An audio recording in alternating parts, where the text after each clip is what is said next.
Здравствуйте! В эфире информационный выпуск Амшик Шара. Сегодня в программе. Готовность к предстоящим выборам президента Абхазии обсудили на заседании Совбеза. Выявлено и изъято 115 аппаратов для майнинга криптовалют на деятельности ГТК за прошедшую неделю. Завершены работы по освещению дороги, ведущей к международному аэропорту Сухум имени Владислава Ардзенба. Под председательством исполняющего обязанности президента Валерия Бганба состоялось заседание Совета безопасности. Обсуждался вопрос предстоящих выборов президента Абхазии, которые пройдут 15 февраля. Как идет подготовка и какие меры безопасности будут предприняты, в репортаже Ульяны Рожковой. На сегодняшний день на территории Абхазии открыты 152 избирательных участка в 35 округах. В столице 9 округов и 25 участков. Число голосующих граждан насчитывается 134 тысячи человек. На территории Российской Федерации перед предстоящими выборами уже определено 2 избирательных участка. Как рассказал председатель ЦИК Дмитрий Маршан, туда уже направлены представители Центра избиркома. Также будут задействованы международные наблюдатели. Как вы знаете, на сегодняшний день 3 участка, 2 располагаются на территории Российской Федерации, в городе Москве и город Черкесск. Вот. Туда тоже будут направлены наши сотрудники, мы уже ведем переговоры по этому вопросу. Вот. Что касается города Адапазара в Сакарии, на территории Турецкой Республики, пока еще адрес участка находится в разработке. Я сегодня буду уже информирован о том, где будет располагаться данный участок. В 35 округах мы передаем всю необходимую документацию, будем передавать председателям окружных комиссий. Они на своих местах будут уже распределять на своих участках. Это будет в ночь 14 на 15 происходить. И вот в этих 35 округах, где будут все необходимые документы храниться, мы адреса потом передадим правоохранительным органам для того, чтобы усилить охрану в эту ночь. Как показывает практика, во время проведения выборов правоохранительные органы играют большую роль в обеспечении правопорядка и безопасности. С 14 февраля МВД республики переходит на усиленный режим несения службы. Всего будет задействовано 940 сотрудников. 717 из них будут распределены по избирательным участкам. Сотрудники милиции будут также сопровождать членов избиркомов с бюллетенями. Наряды милиции будут работать с 7 утра. То есть и до окончания выборного всего процесса. Далее мы обеспечиваем сопровождение бюллетеней в ЦИК, и, то есть, как говорится, по распорядку работаем. Весь план мероприятий у нас уже готов, утвержден. Соответствующие, как говорится, корректировки мы будем вносить. Сегодня у меня еще дополнительное совещание планируется с привлечением сотрудников, руководителей районных аппаратов. То есть я думаю, что все, в принципе, в штатном режиме готовы обеспечить. Досрочные выборы президента Абхазии пройдут 15 февраля. Избирательные участки откроются ровно в 8 часов утра и будут работать до 8 часов вечера. Ульяна Рожкова, Нарсол Цулуки, Абхазское телевидение. 12 февраля в 12 часов состоится презентация экстерриториального избирательного участка номер 4, образованного в городе Москве по адресу улица Шаболовка, 36. В мероприятии примут участие посол Республики Абхазия в Российской Федерации Алхаз Квициния, председатель участковой избирательной комиссии Беслан Кобахия, представители МИДа и ЦИК Российской Федерации. В связи с вынесением арбитражным судом Республики Абхазия решения о признании права собственности Сухум-ГЭС на линию электропередач протяженностью 19 километров, мощностью 110 киловатт в Сухумском районе от Сухумской ГЭС до подстанции Сухум-1, исполняющий обязанности президента Валерий Бганба поручил Министерству энергетики предпринять в установленном законом порядке меры, направленные на исполнение норм законодательства, запрещающих передачу в частную собственность объектов объектов электроэнергетики, отнесенных исключительно к государственной собственности. В том числе обеспечить получение от подведомственного Черноморэнерго материалов по арбитражному делу с целью изучения и последующего направления в Генеральную прокуратуру. Затребовать письменные объяснения позиции РУП Черноморэнерго о поддержке исковых требований истца о признании права собственности на линию электропередачи. При установлении правовых оснований обеспечить инициирование производства по пересмотру вступившего в законную силу решения арбитражного суда от 6 декабря 2024 года по новым или вновь открывшимся обстоятельствам. Также в связи с решением арбитражного суда Валерий Бганба направил письмо в контрольную палату с просьбой провести внеплановые контрольные мероприятия в отношении РУП Черноморэнерго. Исполняющий обязанности президента Валерий Бганба и уполномоченный по правам ребенка Мактина Джинджоли обсудили актуальные вопросы политики в сфере детства. Основное внимание было уделено обеспечению школ-интернатов дизельными генераторами и поддержке работы кризисного центра. В рамках встречи юрист аппарата уполномоченного Екатерина Ляховецкая презентовала детское пособие, рассчитанное на повышение уровня правосознания среди детей. 253 аппарата для майнинга криптовалюты и 17 комплектующих единиц с начала функционирования Республиканского штаба по обеспечению энергетической безопасности и борьбе с незаконным присоединением к электрическим сетям выявлены сотрудниками Государственного таможенного комитета. Также ведется работа по выявлению и пресечению актов незаконного распространения и ввоза наркотиков на территорию страны. О деятельности ГТК за прошедшую неделю в материале наших корреспондентов.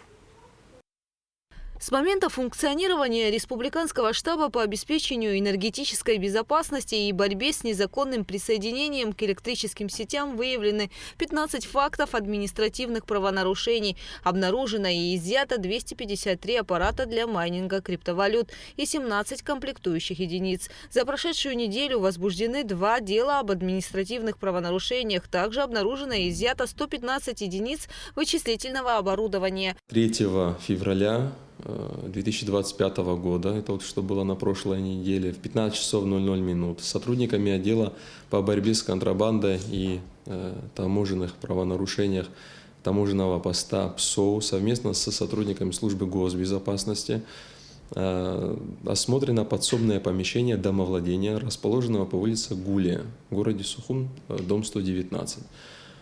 Где обнаружены и изъяты 25 единиц вычислительного оборудования. Составлен административный материал в отношении гражданина Какубава, гражданина Республики Абхазия. И второй факт за прошедшую неделю, это 5 февраля 2025 года, примерно в 18 часов 30 минут сотрудниками Управления по борьбе с контрабандой и таможенными правонарушениями осмотрено нежилое помещение домовладения, расположенного по улице Гуместинская, дом 27, тоже в городе Сухум. Там уже обнаружено и изъято 90 единиц вычислительного оборудования. Все они находятся на хранении в Государственном таможенном комитете. Составлен административный материал в отношении гражданина Республики Абхазии Касландия.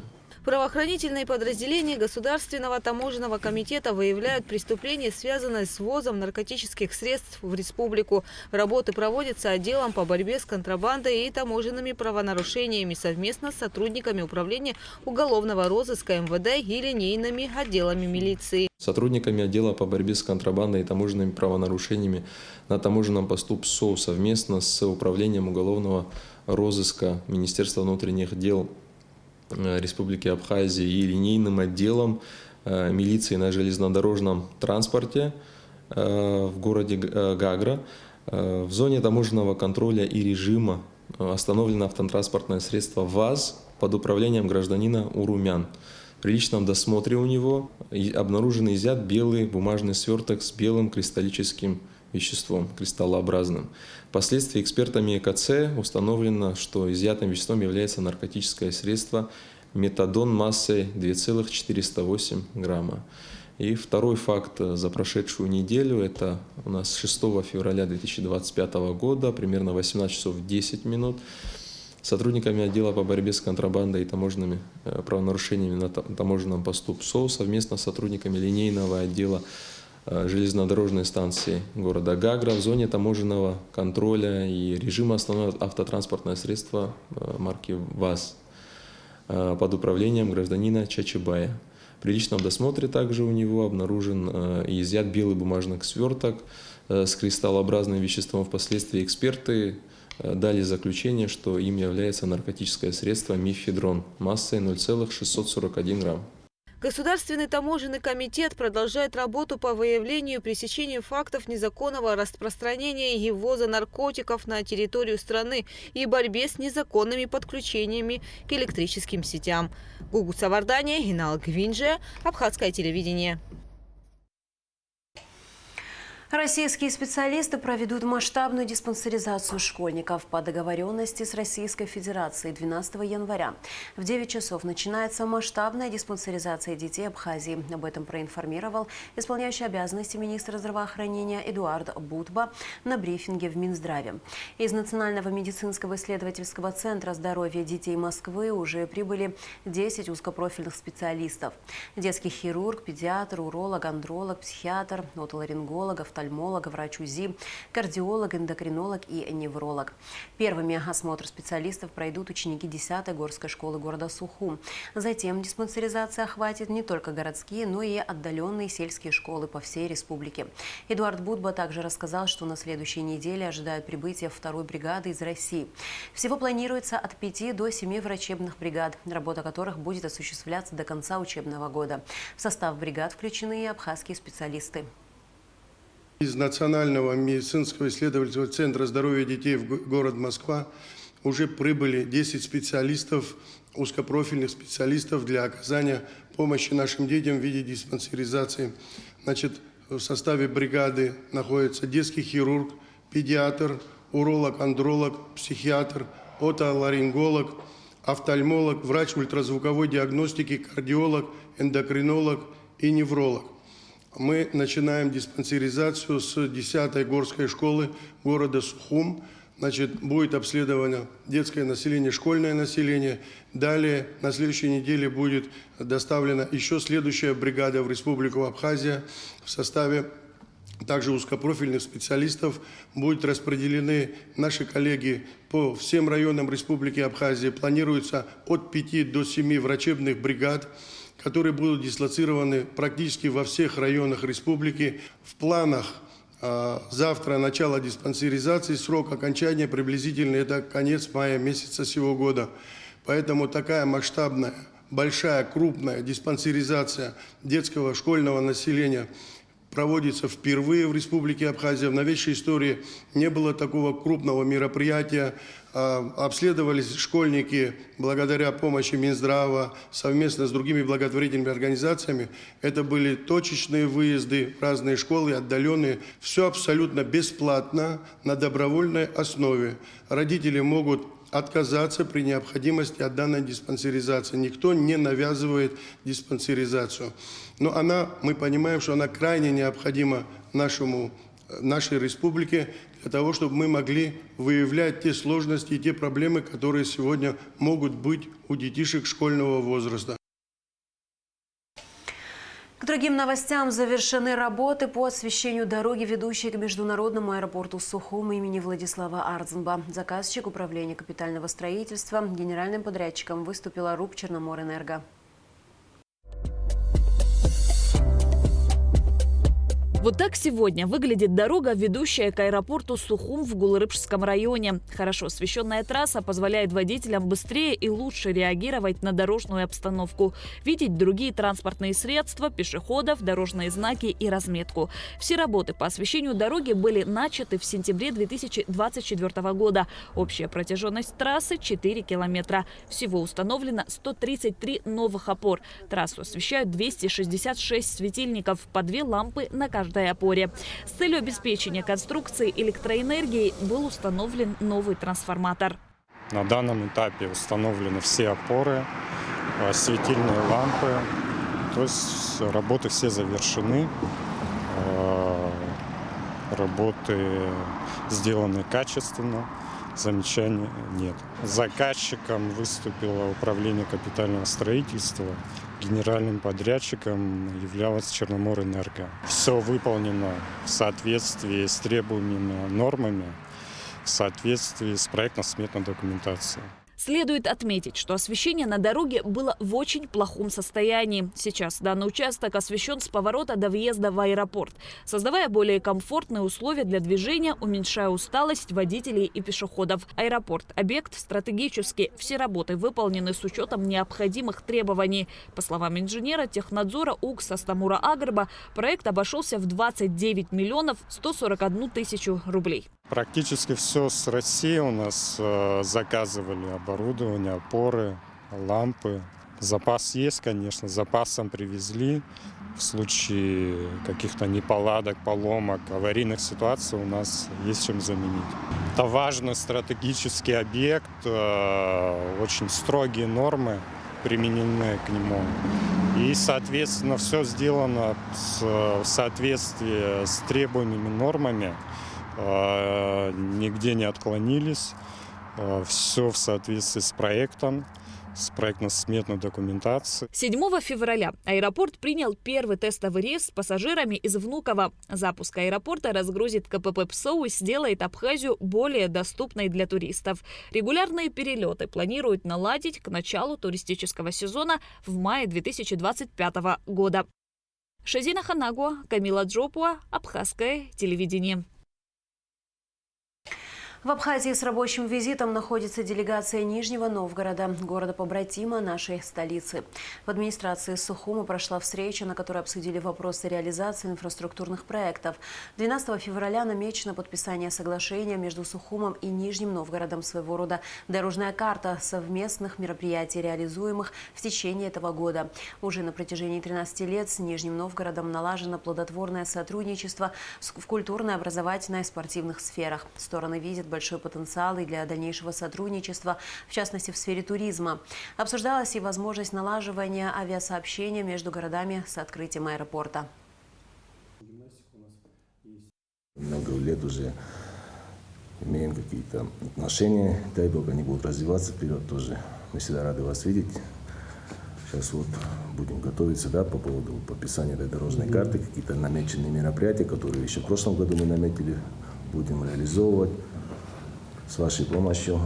Мы всегда с большим удовольствием откликаемся на ваше приглашение.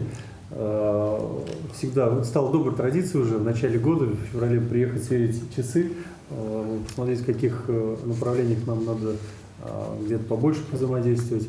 Очень приятно, что в этом году наш план подрос. В прошлом году было, по-моему, 30 с небольшим пунктов, сегодня уже гораздо больше. Но что самое очень важное, мы в прошлом году, когда были у вас, и говорили, что это рабочий план. Это те мероприятия, которые мы наметили, которые мы обязательно реализуем во всех сферах деятельности.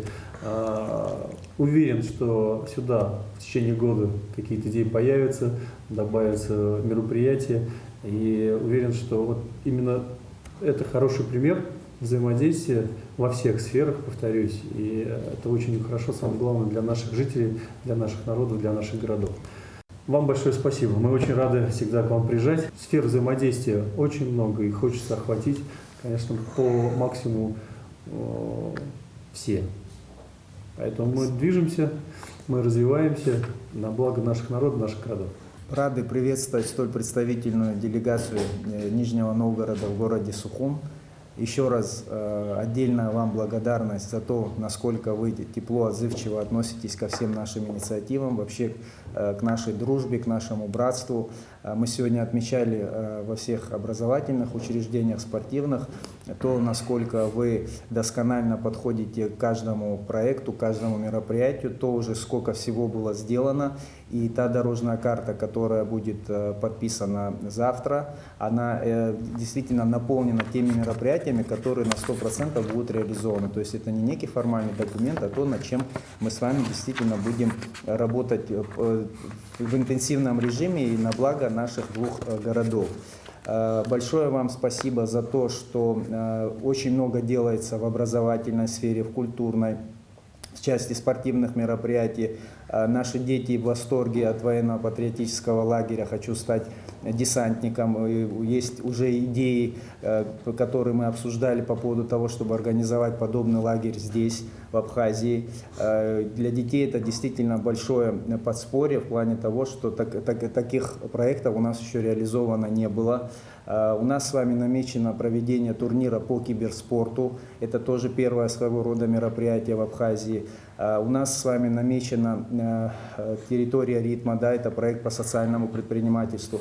То есть это те проекты, которые в Абхазии, в городе Сухум в частности, до этого реализованы не были, и мы очень благодарны тому, что это будет все реализовываться при вашей непосредственной поддержке.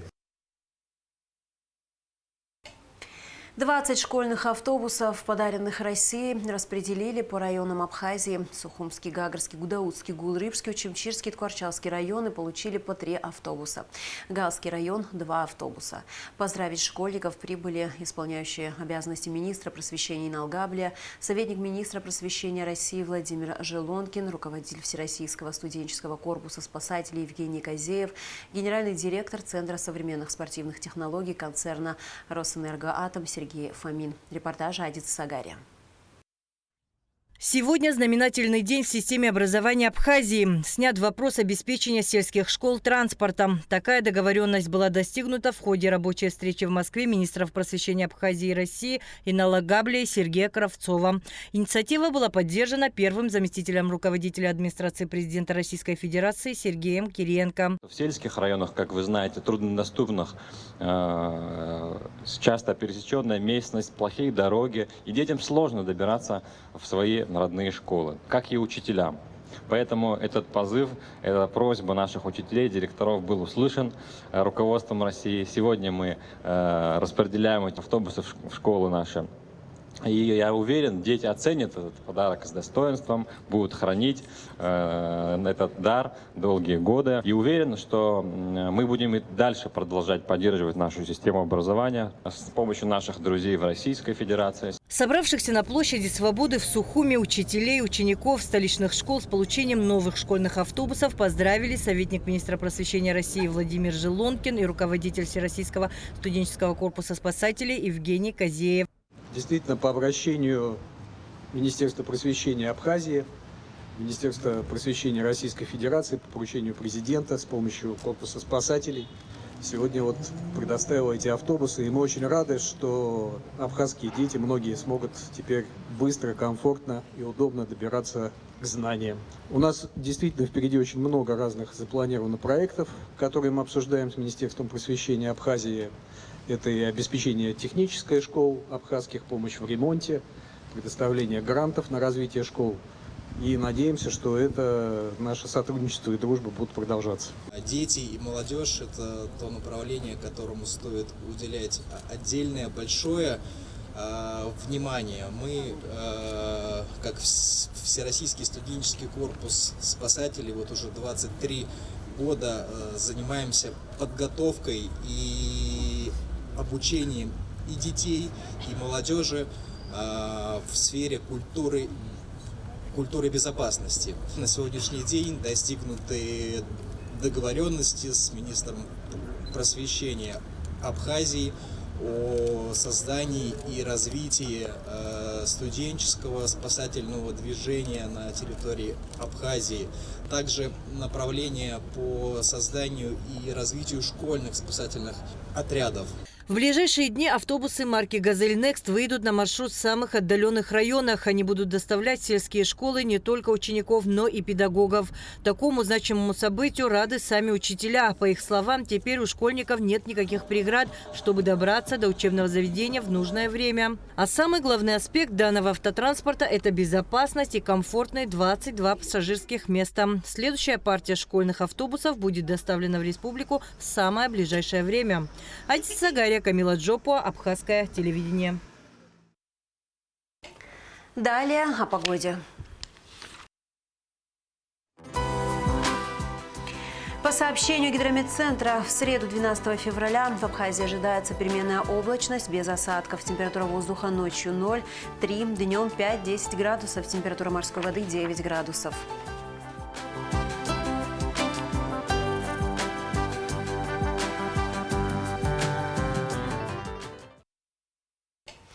Сразу после новостей смотрите в прямом эфире дебаты кандидатов в президенты Республики Абхазия. В дебатах примут участие все 5 кандидатов. А наш выпуск на этом подошел к концу.